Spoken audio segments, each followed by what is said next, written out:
A very good evening. Welcome to this edition of Breeding to Win. We're coming to you from Durbanville. It was the CRT sale come Friday. We've got a busy lineup for you. Let's take a look what's on tonight's show. Right, we start off. Julie Alexander catches up with Lyle Hewitson. He's just come out of his time, and what a jockey he's turning out to be. We also have a look at what happened at the recent CRT sale. We then move on. We also chat about John Freeman's sire sensation in Gimme the Green Light, certainly doing very well on the racetracks around this country. And then finally, we also chat to both Eric Sands and Colin Gordon with the Breeding to Win team and Fiona Ramsden. Let's start straight away and go into a wonderful conversation with Julie and Lyle Hewitson.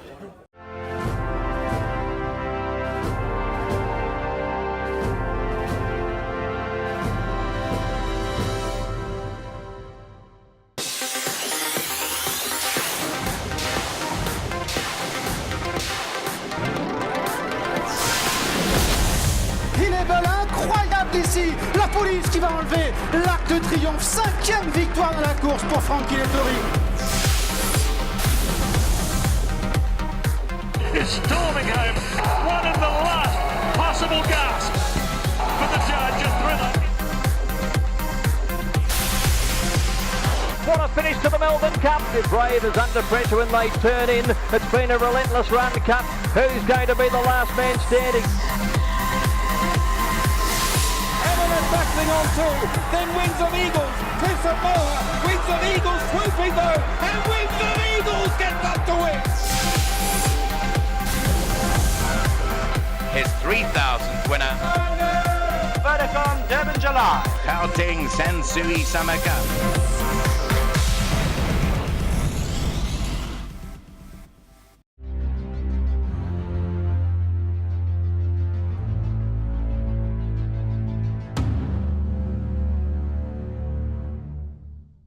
Well, it's great to have a popular face with racing fanatics back on the Breeding to Win show, and that, of course, is our reigning champion jockey, Lyle Hewitson. Lyle, lovely to have you back in the studio, this time around as a fully fledged jockey. Yes, Julie, thank you so much. Always a pleasure to be here and speaking to you, and in the interest of racing on Breeding to Win, I'm just very glad that I can be here and have this opportunity. I know last time that we had you on the Breeding to Win show, a couple of months ago, it was a bit of a sweet moment for you because you had just been crowned South Africa's champion jockey, a feat which you achieved as an apprentice, but you had also just hurt and injured your knee, unfortunately, and yeah, I suppose you weren't quite sure how long it was going to take, and that injury, how's that come along?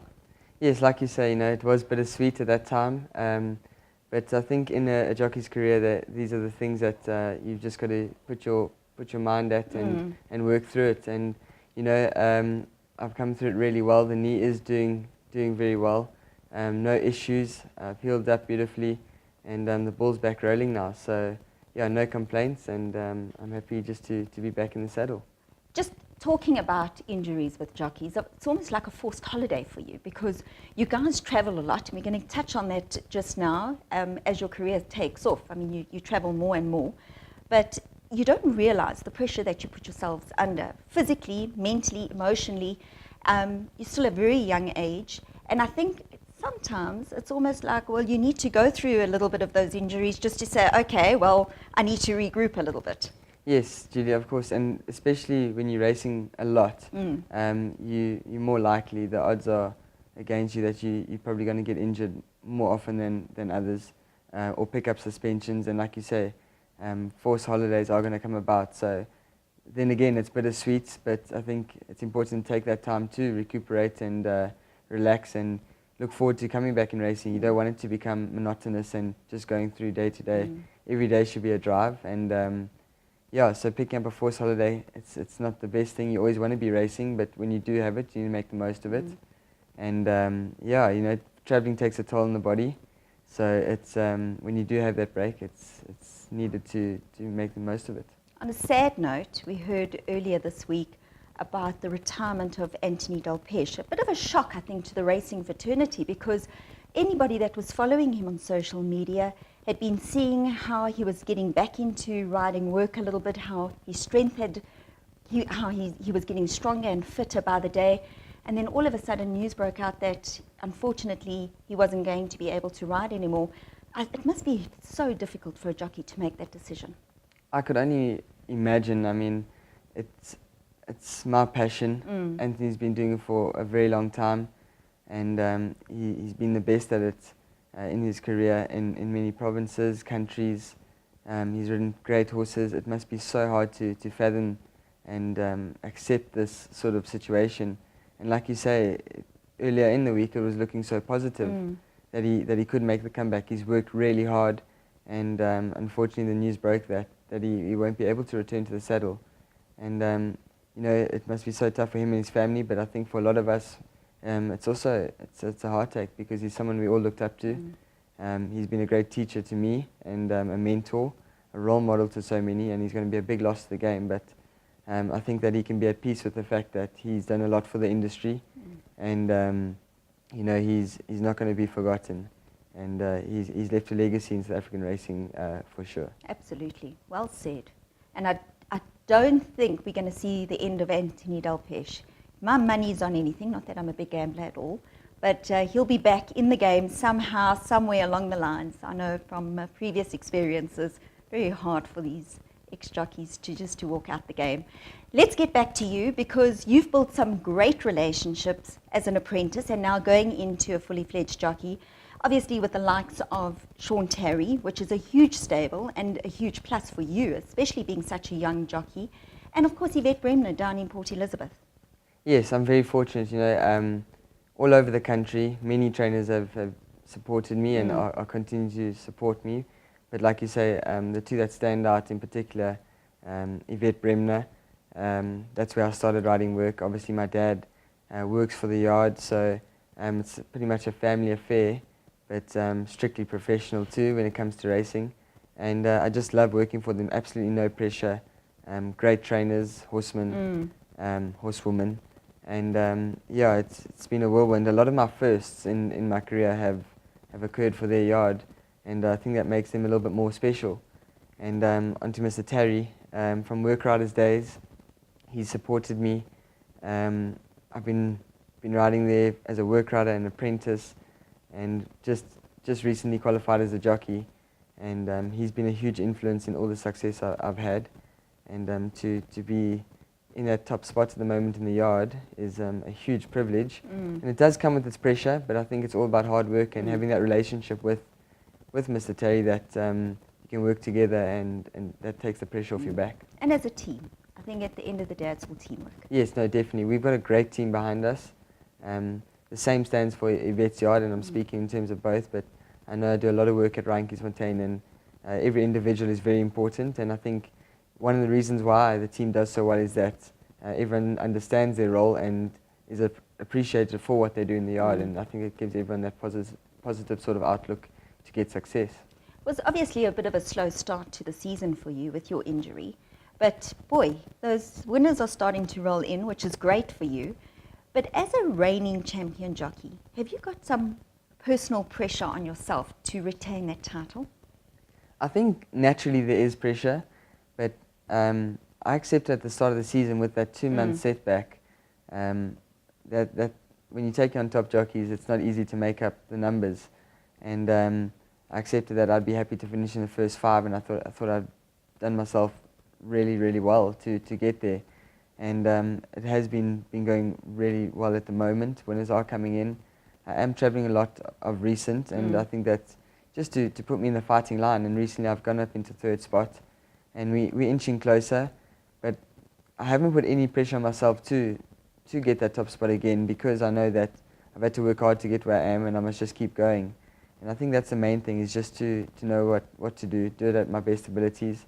And if it falls into my hands again, well, I will grab it with both hands. But yeah, every day we take it one by one. I think you're being a little bit modest. I think at the back of your head you're thinking, one more winner, a bit closer to Anton, I'm going to get there.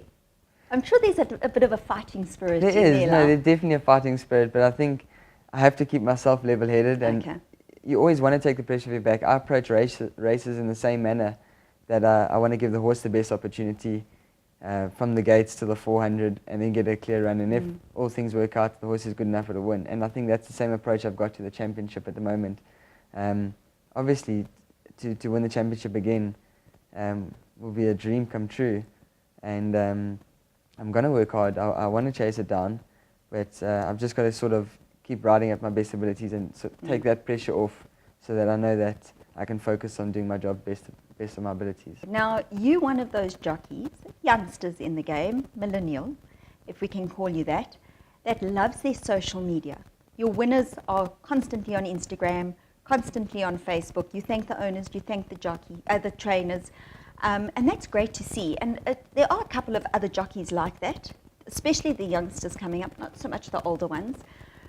But is that important for you as a jockey, for racing as an industry? So I believe that I'm not doing it to boost my winners or boast on my success. I am doing it to grow the industry, and I truly believe that by doing that, you're getting people to follow racing. I mean, I know that I've got a lot of family friends that had no interest in racing, and through watching my success, they've become involved in the game. Lots of friends, and yeah, I do it. You know, obviously, you want to thank the owners, the trainers, the breeders, but for me, it's about getting the people outside of racing who don't really get to watch teletrack on the day-to-day. They see this sort of thing, and they become tangible with the sport through a person, and that's why I'm so active on the social media. Not just the winners, I'll share stories, big events coming up. I believe it's all about growing the game, and that's what we need in the industry as of today. Lyle Hewitson, always a pleasure chatting to you. We'll be rooting that you continue being crowned champion jockey of South Africa. We love watching you ride. We love you having the winners, and we'll be rooting for you all the way. So we wish you every success for the season, and hopefully the Highveld season is especially a good one for you. Thank you very much. Yeah, I hope to build on last season. It was fantastic, and this year is going well so far, so thank you. I appreciate the support, and everybody who follows me, supports me. Don't stop, because it does. You know, when times are tough or the body's tired, those are my pick-me-ups, and I really appreciate it. So to everyone in the background, thank you so much.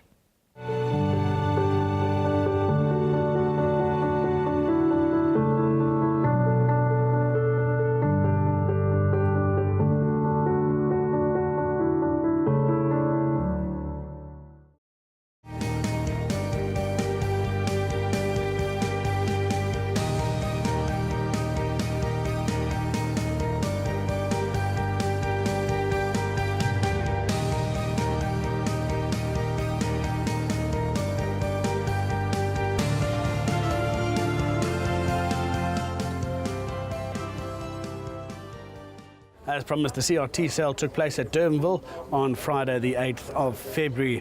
Breeding to Win team was there to catch up with some of the highlights of the sale and also chat to some of the buyers.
We're here at Durbanville for the Central Route Trading mixed sale, and some of Chris Gerber's horses have sold today, and so far one of the sales toppers went for 200,000. With me is Colin Gordon. Colin, a very, very sad day, but you've sold very well here.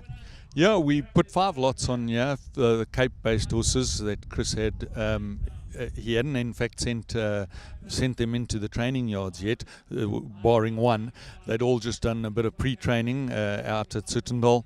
Literally came in a month ago. These typical type of horses that needed a bit of time, and Chris, being who Chris was, he was always happy to give a horse that time and trust the trainer's judgment when they said, just spell it out for a while. And so those horses came up for the sale here today. Well, looking at them in the flesh, there's some really lovely looking individuals, and I think the buyers can be very happy with what they've purchased. Well, it's quite interesting because I've obviously seen these horses either at sales early on or ones that Chris had just kept back, and the change, the transformation, it really was good advice because they've blossomed beautifully. Also so happy to see they've gone to great new homes, if you can call it that.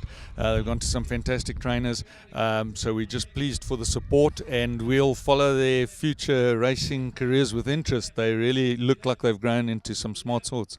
And of course, we're very lucky to have Central Route Trading as a sales opportunity platform to be able to sell these horses. Yeah, that's right. So this came at a very good time for us, and then we're putting another 19 lovely horses on that Shongweni sale, some well-performed horses as well. So this Central Route Trading, the guys have done a fantastic job here at Durbanville. I always marvel at how it just pops up and the next day it's gone again. And the buyers were out, so thank you very much. Well done. Top sale for you. Best of luck at the next one. Thanks, Fee. Purchased at the Palmer Play Farm sale is a yearling, and as you can see, has furnished extremely well. Glenn Cotson's been very busy at this afternoon Central Route Trading sale. He's taking home 3 lovely horses and one of the top lots going for 170,000, which was a lovely twice over filly. Well done, Glenn. You bought really well this afternoon. Look, I think so. I bought this filly from the late Chris Gerber, and she's a twice over out of a dynasty mare who's so beautifully bred. She's by Bravera's family, a daughter, a sister to Bravera, and look, we paid 170 for her, and she's absolutely amazing. I think if John Freeman and the boys were here, I don't think I would have got her because she's just one. I think she's one of the pick of the sales. So yeah, look, we haven't found a buyer yet, so I'm sure we'll place this filly. She's absolutely amazing. And 2 other very nicely well-bred purchases as well. Yeah, I thought that there was some beautifully bred Wiley Halls. I came to buy Wiley Hall and ended up buying a Futura and a 7th Rock.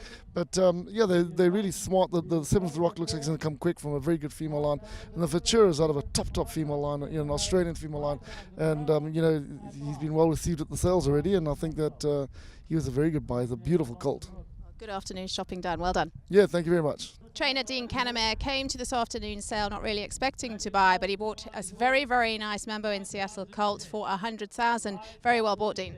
I wish it was 100, I'd go 110, I think. So, nevertheless, no, he was, Mambo in Seattle, and he's been in pre-training, and I thought he was quite an attractive horse. He's going to stay on, and he goes into the yard tomorrow, and Mambo in Saddle, I've been pretty successful with him. Mr. O'Neill was a horse that was an expensive horse that won about 5-6 races, earned $500,000 in stakes. Mamba Mime was also ran 3rd in the Guineas, and he ran 3rd in the Daily News. It was a top horse, and he had a lot of issues. So he was a quite attractive horse, tall horse. Stay on. And, today at 110,000, can't buy much today. So, I'd say in general, they've just got to find someone to buy him. Yeah, he certainly looked like a nice-looking individual. And chatting to Colin Gordon earlier, Chris Gerber's horses, they've all they've been very patient with them, and you've got a nice horse to be going on with. Yeah, Chris and the way they run the operation on the farms, take their time, and they always come to the yards and they improve. And I know he was in pre-training, and Julian Nathan pushed him, and so he's also can only continue to improve. And if you look at him, you got to look at him as a 3-year-old that's going to stay on. So hopefully whoever's going to put him together in the yard, or whoever's going to join us, and I think hopefully have a bit of fun with him. Andrew Fortune is a big supporter of the Central Route Trading sale. He's bought very successfully here in the past, and he's going home with some lovely purchases again today. Andrew, well done. You bought 4 today. Yeah. I tell you all the time, Cape Town breeds the best horses. I mean, I got lucky to buy a Flower Alley colt, which is a 2-year-old for 100,000. It was like you don't hear of buying a Flower Alley for 100. Yeah, I'm a big supporter of the sale because I just think Cape Town's got the best horses, and that's it. It's lovely to have Pete Carolyn on the show because he won our foal competition, but he's been very busy here this afternoon at the Central Route Trading sale. Pete, you bought a nice mare and foal. Yes, it was the mare that we wanted to buy. It was the only one on the sale that we really wanted to buy, and luckily we got it. We're very thrilled. It's an absolutely fantastic opportunity, this sale, isn't it, though? Because we've had, horses in training, we've had the mares and foals, we've had, mares on their own. It's a great sale, great opportunity. It's been a fantastic sale. I think there was something on the sale for everybody, as you say, right from horses in training through to some lovely mares, beautiful foals at foot. So we're very thrilled with the purchase that we made, I must say.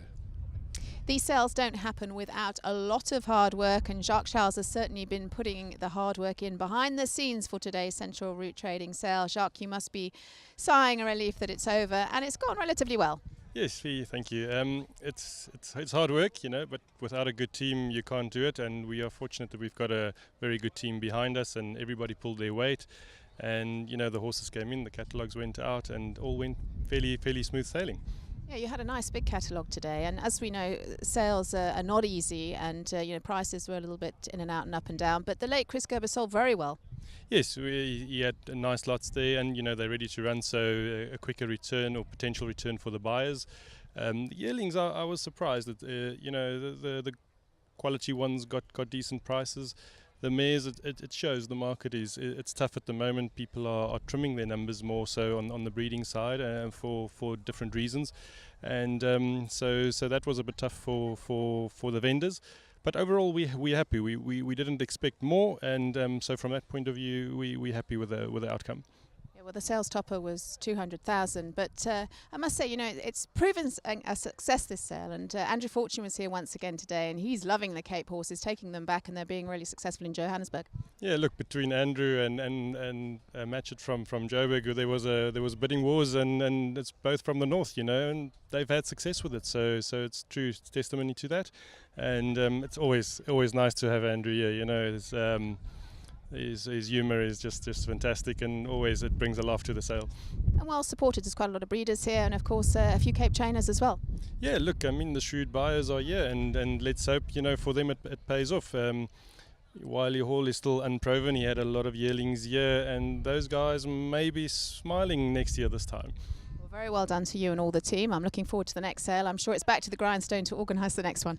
Yeah, of course, we're always on the lookout, and if the horses are there, we definitely will be there. Well done, Jacques. Lovely to chat to you. Thank you, Fee. Well, that's a wrap for the Central Route Trading sale here at Durbanville. It's been successful, and our sales topper went for 200,000.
As mentioned earlier in the show, we feature another John Freeman sire. This time it's Give Me the Green Light. He's certainly performing around the tracks of South Africa, and let's find out more about this current stallions portfolio.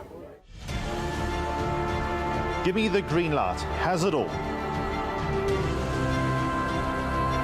Looks.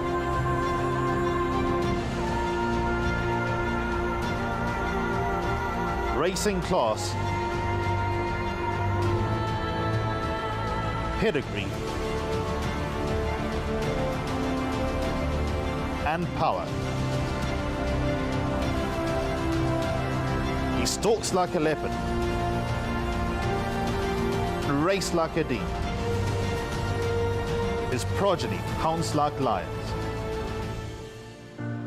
2016 South African champion freshman sire, 2017 South African champion second crop sire. 2018 second leading active sire of 3-year-olds.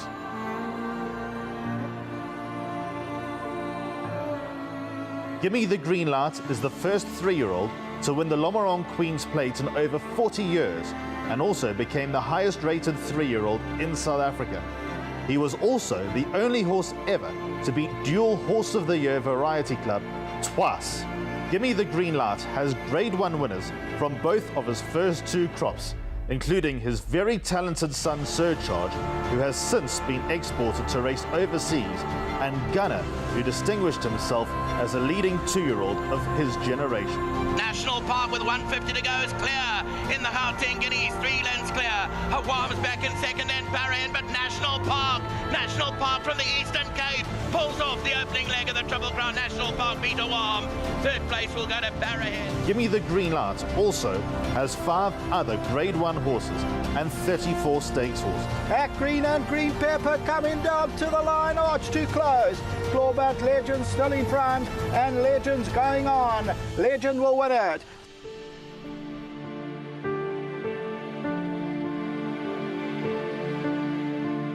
Gimme the Green Light stands at Varsfontein Stud and is the property of a syndicate managed by Freeman Stallions.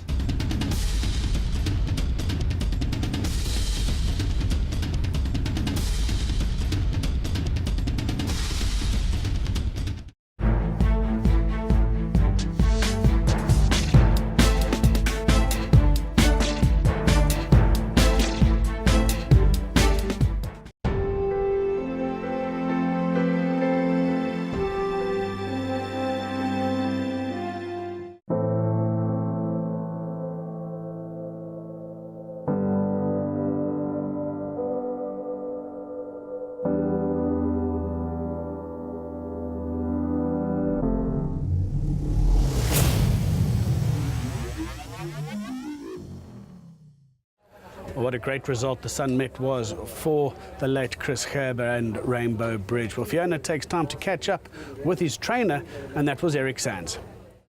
As you all know, Eric Sands won this year's Sun Met with Rainbow Bridge in fine style, and it's lovely to be at Eric's yard in Millerton this morning to catch up with Eric. Eric, once again, congratulations. Thank you. Your stable must be still on such a high after winning that big race. It's sinking in now. I was a little bit in a dwell for the first week or so, but it's sinking in, and yeah, it's good for the yard, it's good for the morale for everybody. And as we all know, you've been training for many years here in Millerton. You started off in the army, I believe, and then you had really, really good grounding going to England and Ireland. And you've been training in Millerton since the 80s. I think 83 was my first run in Bloemfontein, which was a winner, but that's a long time ago. And then you moved here to Millerton, and we all known your friendly face for many years, and you've done well. You've had some really, really good top horses in the past, the likes of Flow By You and Perfect Promise. I've been blessed with good horses, you know, the Jungle Warriors and the Flow By Yous, and now Rainbow Bridge and that. So, yeah, I've been blessed. And you've won a lot of features in your time, I think probably over 50, haven't you? But you've never won the Met. You've got close, but this was your first Met. That must have just been, was so amazing for you. We've never won the Met up until this year, but we've had a lot of Met winners coming out the yard, other people sending horses down, and so there's been a lot of Met winners out the yard, but this is the first one it was our turn. And Rainbow Bridge, how did he come to you in the first place? Chris Gerber said to me, go and buy me a horse, and he said, you don't impress me with the breeding, and that just buy the horse you want. And we bought him in Johannesburg from Wilgebosdrift, from Mary, and he came in and he showed a lot of promise. He's been by Ideal Word. I wasn't expecting him to show anything as a 2-year-old, but he showed a lot. And then we got to the point where we were going to do, when he was doing pace work, and he got hurt, and we don't know why. He was sore, we couldn't find it. So we sent him to the farm for 3 months, and after 3 months he was still unsound, so we just left him on the farm. And I think he was on the farm for 8 months. And big credit there to Chris, because he was so patient, and he just said when the horse is ready, he runs. And it was so exciting in his early days, because he was unbeaten and he took the first 2 legs of the Winter Series. Yes, he only came in December 2017 back into the yard, so within 5 months or something he won his first Group 2 race, Group 3, whatever it was, the Winter Guineas. and he's no looking back since then. And after the first 2 legs, did you give the third leg a miss because of injury, or was it more because he's quite a worked-up horse and you needed to back off a bit? You know, he took his first 3 runs quite close together. Listen, they had nice gaps, a total of 7 weeks from his first run to his third run, so it wasn't too close. But for him, he's a very intelligent horse, and he knows when there's changes. And I think if we went for the Winter Derby, or we went to Natal, we would have cooked his mind. And we gave him another break after his third race, and then just brought him back slowly. And his first run back was the Matcham, which was basically his gallop, and he won it so well. He raced wild and he came from a long way off, and it was just perfect. Just told Bernard to just look after him. And since then he's just been, but he is a difficult horse, and we just got to watch his mind more than anything. Yeah, there was a lot of doubting Thomases out there because of his temperament, you know, but he's done absolutely nothing wrong. I mean, he ran a cracker in the Green Point. His build-up to the Met was absolutely phenomenal, and I mean, there was no reason why he couldn't win it, but obviously there was those doubts, because as you said, he's a little bit tricky getting him to the course just with a sensible mind. You know, the Green Point hurt him. I think here and here it really hurt him. He had never been beaten before, but he also never had any real stick work done on him before that. And after the Green Point, he was just, we battled with him. I couldn't get the weight back on him.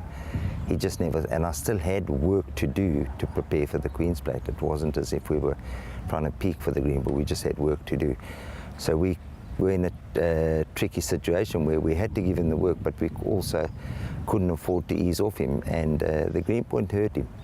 So when he went into the Queen's Plate, sure, I was disappointed, but I thought it was a good run under the circumstances, because by the Queen's Plate he was fully fit, and I knew I could give him the time that he needed to get ready for the Met.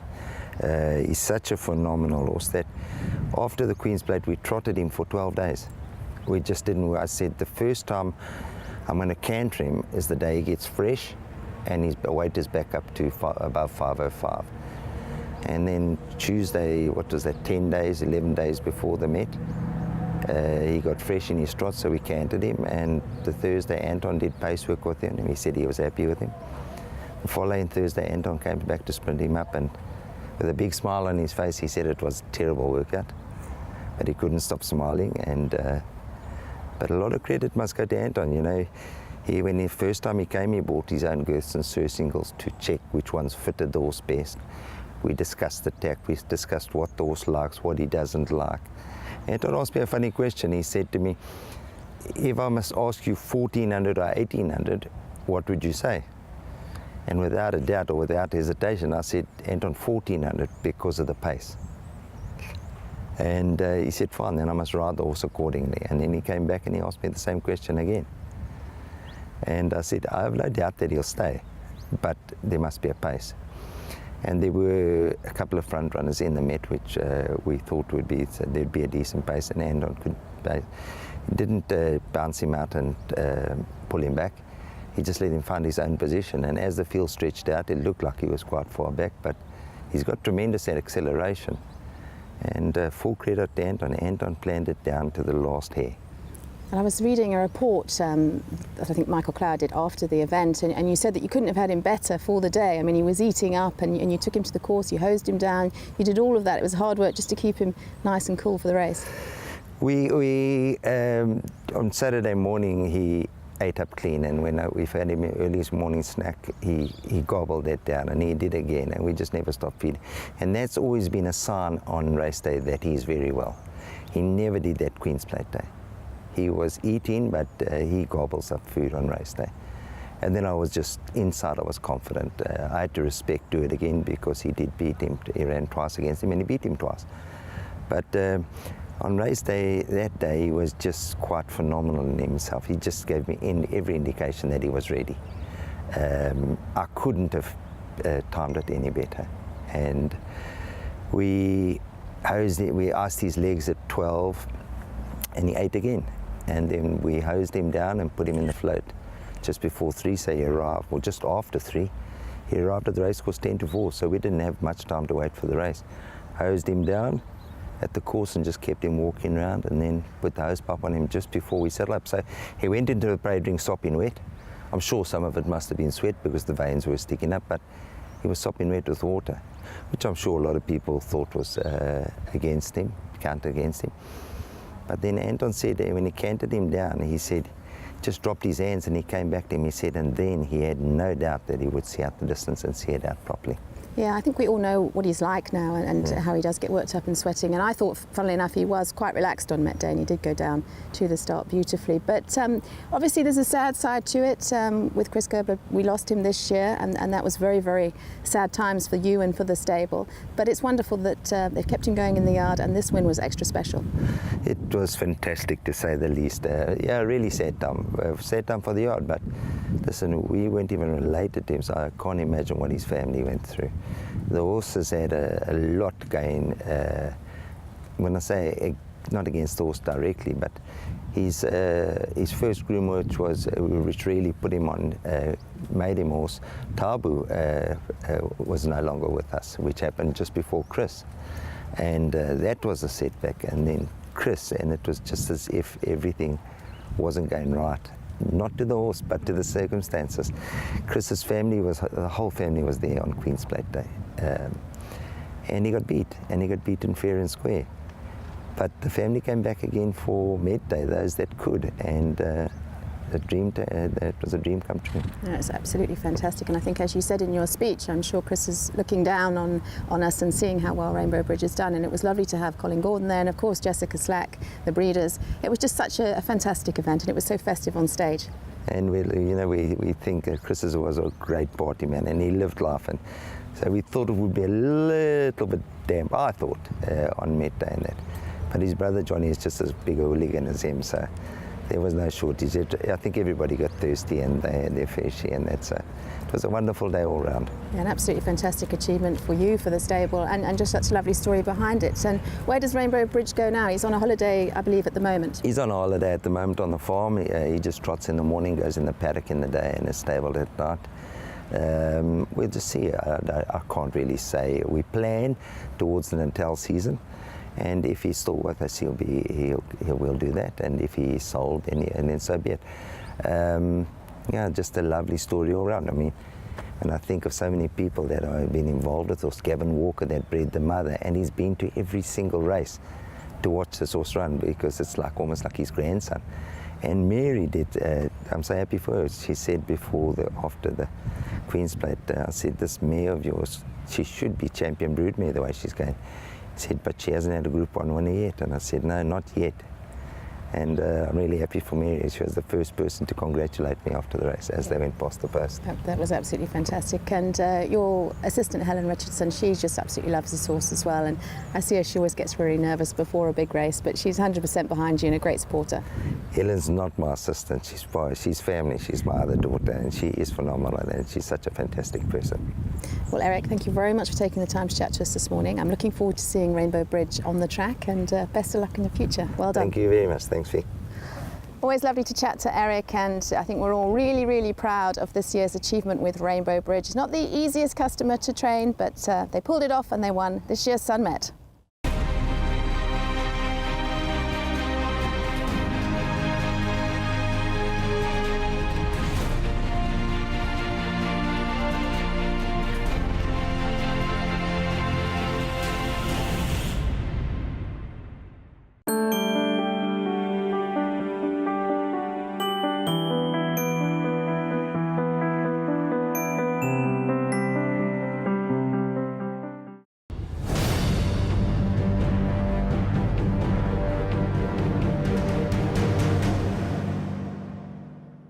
Our final insert today comes again with Fiona catching up with Colin Gordon once again about being the racing manager for the estate of the late Chris Gerber, and he'll also reminisce about some of the joyful moments they've had and the wonderful victory in the recent Sunmet.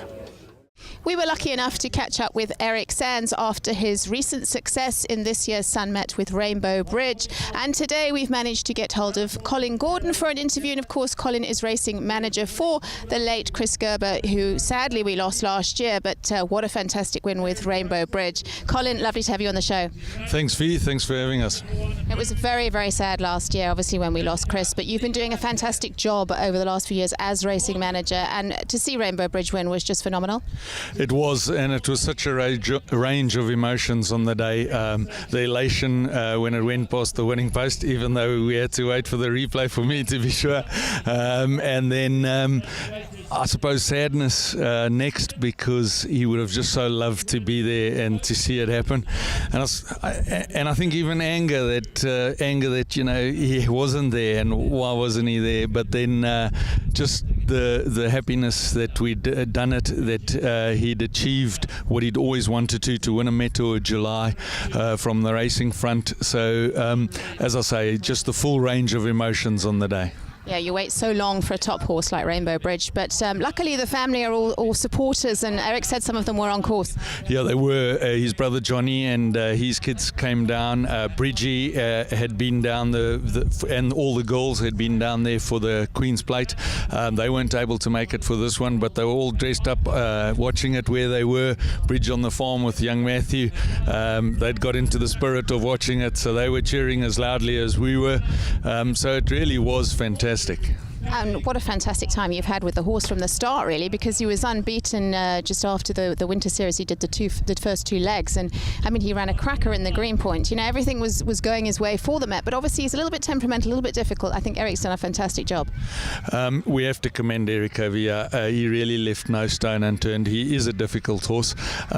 He surprised us when winning the 1200, and then because of that unbelievable turn of foot, we started wondering whether he actually is suited to the 10 furlongs. I know Chris's mentor from a breeding perspective, Charles Fall, says that he's only going to warm up at 2-4, but I think even Anton was concerned because of that turn of foot that he may well be more suited to the shorter trips, but he proved that he's very comfortable at the 10 furlongs in the Met, and we were just overjoyed with that result. As you said, he started his career with 4 undefeated runs and always showed that blistering turn of foot, which was a bit missing in the Queen's Plate, but we got beaten by a very good horse in Do It Again, and we're just pleased to see that he had that turn of foot in the Met.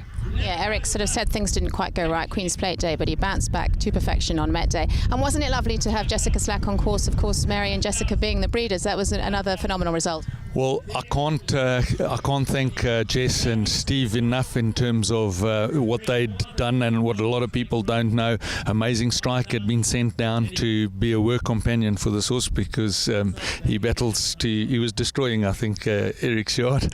So they'd sent down Amazing Strike, obviously another Ideal World. So there was that nice synergy. And then Mary, who's got this mare, she's just incredible. I mean, wouldn't you love to own that mare, Hawam and Our Boy? So it really was.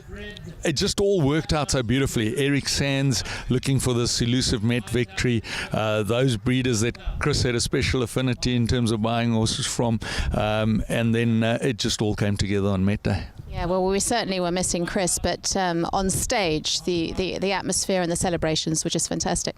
Yeah, as I said, I'm glad they didn't do it 5 minutes before then, because then there were a lot of tears, and we then were overcome by the joy, and I couldn't stop smiling. It was just such a fantastic conclusion. It nearly fairy tale like, if I have to put a word to it.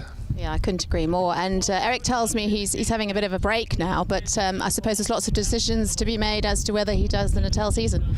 Yeah, he's off to Sittendal where he spent some time before. They've always taken great care of him, and he's gone off there and he's settled in with a little pony friend over there. Julia's looking after him brilliantly. We're considering our options. He is a 4-year-old, but he's obviously a lightly raced 4-year-old.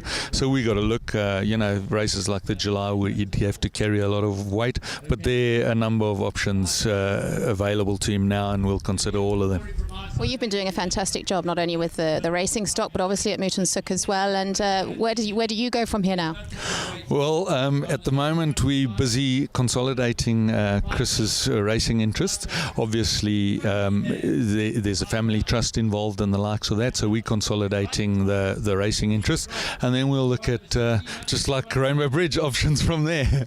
Yeah, well, we'll certainly be following you and Rainbow Bridge. Really, really excited to see him come back into training and his future for the rest of the year. Best of luck. Was a fantastic achievement. Thank you for chatting to us, Colin. Thanks so much, Fee. Well, it was lovely to catch up with all the connections for the big win of Rainbow Bridge. He certainly is an exciting racehorse, and I'm looking forward to seeing what all the connections decide to do with him for the rest of the year.